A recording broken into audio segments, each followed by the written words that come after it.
Doing cardio can be very beneficial for your heart, your lungs, and your overall health. But overdoing cardio has actually been proven to lead to a shorter lifespan. This is just one of many counterintuitive things that many people simply don't know about cardio. So today I want to go over the 8 things that nobody tells you about cardiovascular exercise.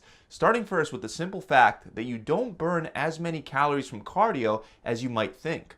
Most people believe that you burn a lot more calories from cardio than from resistance training. But according to the research, there actually isn't that much of a difference. For example, we can look at a study published in the Journal of Strength and Conditioning Research. In this study, researchers compared the energy expenditure of 30 minutes of weight training to 30 minutes of a HIIT circuit style training workout to 30 minutes of a steady state cardio workout performed at 70% of the participants' maximum heart rate. As you can see in the graph in front of you, there was no significant difference in energy expenditure between the weight training and the steady state cardio groups. In other words, if you want to lose fat from a purely caloric perspective, you would be just as well off performing a resistance training workout with a decent amount of training volume. In fact, resistance training is even better from a pure calorie cutting perspective because another thing that no one tells you is that cardio can cause constrained energy expenditure. This is one reason why cardio isn't that effective for weight loss and fat loss in general. Constrained energy expenditure basically points to the phenomenon that doing cardio tends to lower calorie expenditure in the hours after you're done with the cardio. When most people do aerobic exercise, their non-exercise physical activity, known as NEAT, tends to go down. This refers to the calories you burn through everyday activities, mostly movement that's not related to exercise. A couple examples include fidgeting, bouncing your foot up and down, and even the way that you sit in your chair. The point is, after burning calories through cardio, people tend to become less active throughout the rest of the day. For example, they might keep their hands and their feet still instead of bouncing their feet around and fidgeting. Or they may slouch in their chair instead of sitting in an upright and active position. They may also be more likely to drive instead of walking. If you've ever done a heavy cardio session, you've probably noticed this yourself. A simple task like going to the kitchen to grab a glass of water requires much more mental and physical effort than normal. In general, your body will make many unconscious adaptations where it'll cut back on every form of non-essential energy expenditure if you try to burn more and more calories from cardio, reducing the amount of calories that you burn for the rest of the day, which brings us right to the next point. Cardio is not that beneficial for fat loss. Now, don't get me wrong, cardio can be very beneficial for many other things, including improving your heart health, endurance, and your health and well-being in general. However, if your sole goal is to lose weight, cardio is not the most effective option. This was well shown by a meta-analysis in which 14 studies were reviewed that involved over 1,800 overweight and obese people. The researchers looked at whether cardio would benefit weight loss, and when the data was in, they concluded that isolated aerobic exercise is not an effective weight loss therapy. So you're probably thinking, well, isolated cardio won't work because doing cardio alone without dieting obviously won't help you lose weight. But what if I told you that you could just diet without the cardio and still lose the same amount of weight without all that extra effort? If you don't believe me, I'll link up another meta-analysis, which, by the way, a meta-analysis is considered the gold standard of evidence. But this other meta-analysis also found that adding cardio to a diet plan did not increase weight loss compared to just dieting without the cardio at all. The difference was 11 kilos of weight loss versus 10.7 kilos of weight loss. So if you're doing cardio to improve your cardiovascular health or your endurance capacity, you're on the right track. But if you're doing cardio to lose an extra 0.3 kilos, which is the same as a little more than half a pound, I think you're wasting your time. Another thing that most people don't realize is that cardio can slow down and reduce your strength gains. Most people do cardio with the hope that it's going to help them lose fat. But losing fat by doing more and more cardio rather than focusing on your diet will very likely lead to a reduction in the amount of strength that you gain from your workouts. Numerous studies show that combining cardio with resistance training reduces explosiveness and muscle mass. This is called the interference effect, also known as the concurrent training effect. And essentially, these negative effects outline the way that cardio and strength training both try to make the body adapt in two opposite directions. This leads to to subpar results in both. I've actually experienced this personally. In the past, when I've worked on increasing my squat strength without any cardio, I've been able to get my weight much higher than when I'm also running long distances. Same thing vice versa. If I focus on only running long distances for my lower body workouts, I can improve my pace and the time it takes me to run a certain amount of miles by focusing just on lower body cardio. However, when I do both, I usually find myself not progressing or progressing very slowly in either one.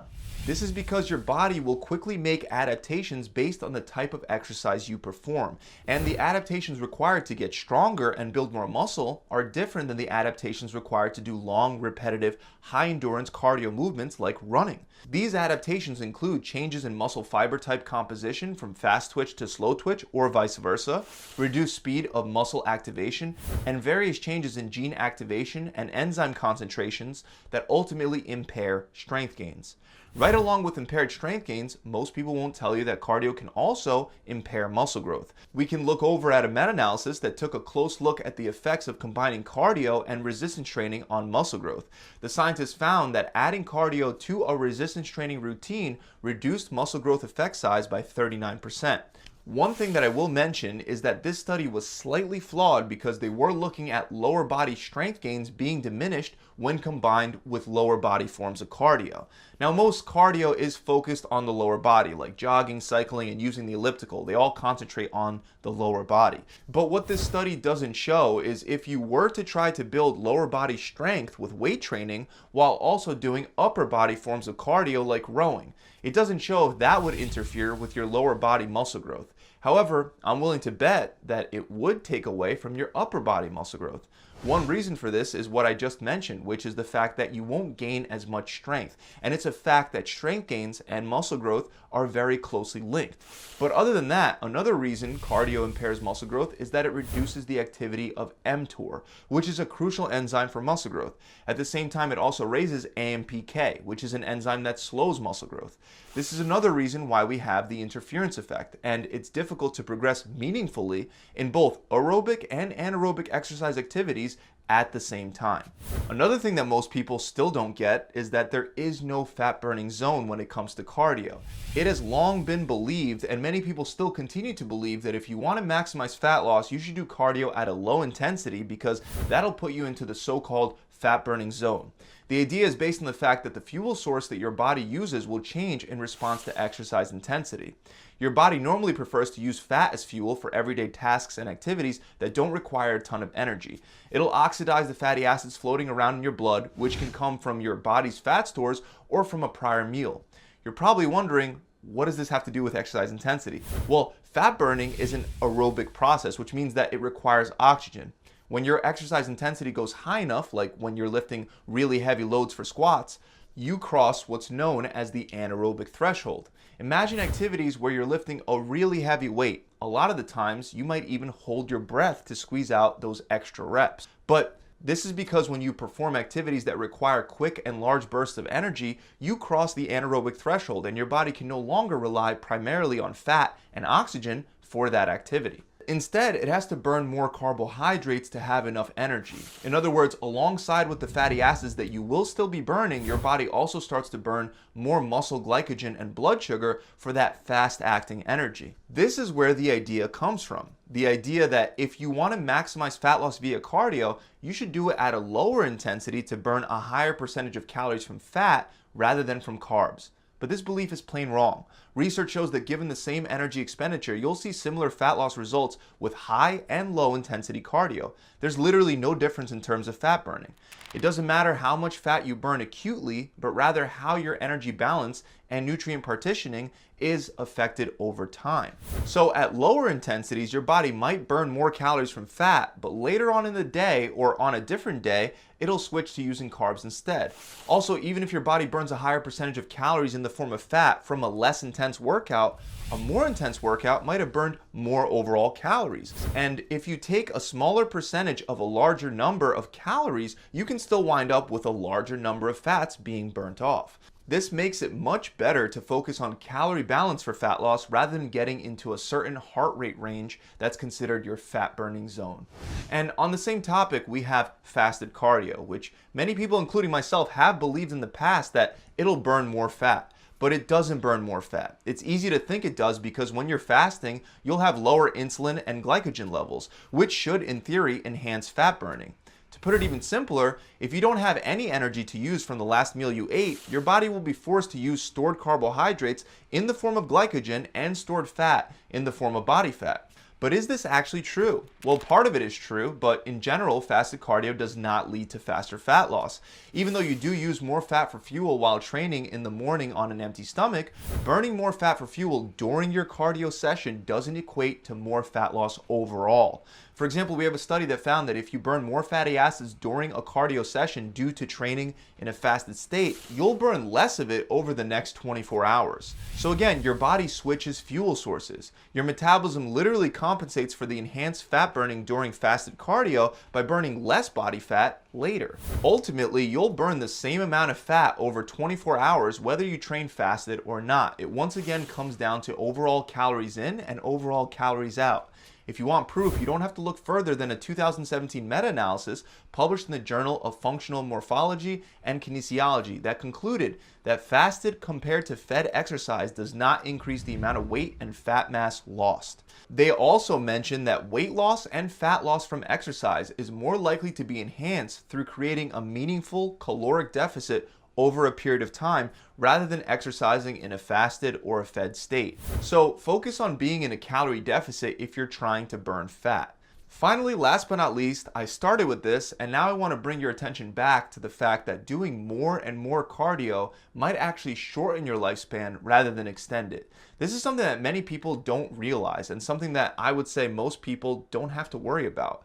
For most people, cardio will provide many health benefits. For example, it'll improve your heart health, lower blood pressure, strengthen your immune system, it'll help regulate blood sugar, and it'll improve your mental health. However, as with many things in life, more isn't always better. In fact, research shows that doing too much cardio can actually shorten your lifespan. If you even go on WebMD, you'll find that both people who get no exercise and high mileage runners both tend to have shorter lifespans than moderate runners. This is why many marathon runners never live to see the age of 60. Cardio is stressful on your body, and if you overdo any stressful activity, it can hurt you more than it helps you. A few days a week of cardio is likely to benefit your lifespan, but I thought this was an interesting fact to share because most people don't realize that too much cardio can have the exact opposite effect. Like I said, most of you aren't extreme marathon runners, so you won't run into this issue. It's just a very interesting fact to note that too much of cardio can lead to negative health consequences. So that about wraps it up. I really hope this video has helped. If it has, make sure you subscribe to my channel. Also, if you want any extra help developing a balanced training routine where you get optimal strength gains, muscle growth, and fat burning, then head on over to my website. You can get a customizable diet plan, a recipe book, a 42-day workout plan, a full video exercise library, and a coach with just the click of a button. Best part is, just by showing up and doing your part, you'll be one of the thousands of people that received a full refund at the end of the program, making it free. We refund you at the end to help motivate you to actually complete the program. And when you complete the program, you can be sure that you're going to get amazing results. To find out more, you can click the link below in the description, or you can head on straight over to my website at gravitytransformation.com. See you guys soon.